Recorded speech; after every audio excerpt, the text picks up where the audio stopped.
Welcome to Mobile Home Friend YouTube channel, your go-to resource for everything manufactured housing. Welcome to another deep dive from Mobile Home Friend. Today we are looking at the critical issue of water under your mobile home, based on our latest research at mobilehomefriend.com. And let me tell you, this isn't just about some musty smell. We're talking about the actual structural survival of your home. And you really need to let that sink in. Our founder, Chuck O'Dell, he is not being dramatic here. That countdown he's talking about, that's the clock literally ticking on your home's foundation. This is not some minor inconvenience you can just put off till next month. It is an active threat, and it's undermining your entire investment every single day. So how do we stop that countdown? Well, we've got a game plan for you. First, we're going to get into why water is so uniquely dangerous for a manufactured home. Then, we'll dive into the science of how it attacks. After that, you'll learn how to play detective and find the source. Then we hit the step-by-step plan to dry it out, and finally, how to build a permanent defense so you never ever have to deal with this again. Okay, so let's get right to it. What makes your home so different? I mean, why is it so vulnerable? Well, unlike a typical site-built house that has this deep concrete foundation, your home sits on what's called a pier and beam system. And that means it relies 100% on the stability of the soil right underneath it. If that soil goes, the whole system fails. It's that simple. And this brings us to a key term you've got to know: bearing capacity. You know, it sounds technical, but it's really not. Just think of it as the soil's strength. When soil is dry and compacted, it's got a high bearing capacity. It's strong enough to easily support the tons, and I mean tons of weight from your home. But what happens when that same soil gets soaked with water? It basically turns to mush. It loses all its strength, the bearing capacity just plummets, and it can't hold that weight anymore. And that's exactly when your piers start to sink, your home settles unevenly, and you start seeing those telltale cracks in the drywall, the doors that won't close right. And if you ignore it long enough, you're looking at total structural failure. You know, as bad as sinking piers sound, that's only half the story. The moisture under your home is actually waging a two-front war. Yeah, you heard me. You've got the attack from below, which is pretty obvious, but there's this other, sneakier attack happening from above, all thanks to something called vapor drive. In this slide right here, it breaks it down perfectly. Over on the right, that's the attack we just talked about, the saturated soil making your foundation sink. But now look at the left. All that standing water creates this super humid little microclimate. That water vapor rises up and soaks right into your wooden floor joists and your subfloor. We're talking rot, fungus, and it even causes modern engineered wood to literally peel apart. It is a silent killer that rots your floor from the inside out. So before you run out and buy a pump or a single roll of plastic, stop. You have to become a detective first. And I'm serious, this part right here, the triage phase, is the single most important step. Finding the correct source is going to save you a ton of time, frustration, and, most importantly, money. We break it all down into 3 tiers. Okay, Tier 1. We're talking about an inside job, a classic plumbing leak. If you see water pooled right under a bathroom or the kitchen, this is your #1 suspect. You gotta look for active drips from the pipes or, and this is super common, a belly wrap that's sagging down because it's full of water. Now here's a pro tip. If you see one of those bulges, do not stand underneath it. Get a utility knife and carefully, make a small slit to let it drain out safely. Now let's talk about Tier 2, which is all about outside forces. If you see that the ground is wet across the entire footprint of your home, well, that water's coming from the outside in.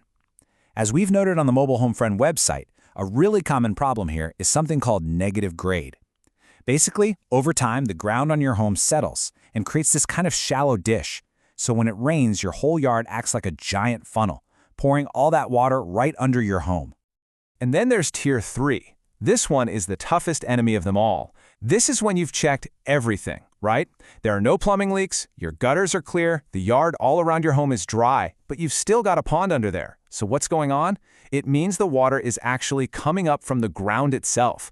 You might have a high water table or an underground spring, and that, my friends, requires a much more aggressive, long-term fix. Okay, so you've put on your detective hat and you've found the source. Excellent. Now it's time to switch gears into rescue mode. Let's walk through the immediate, actionable steps you need to take to get that crawl space dry and stable right now. First things first, get that standing water out of there. And I mean now. Do not wait for it to evaporate. Get yourself a submersible utility pump and stick it in the lowest spot you can find. If the ground's pretty flat, just grab a shovel and dig a little pit to help the pump get suction. And please, listen to this part. It is so important. Run that discharge hose at least 50 feet away from your home. If you just dump it next to the skirting, you're doing nothing. You're just recycling the problem.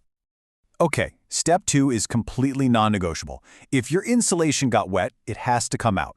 I'm going to say that again. It must come out.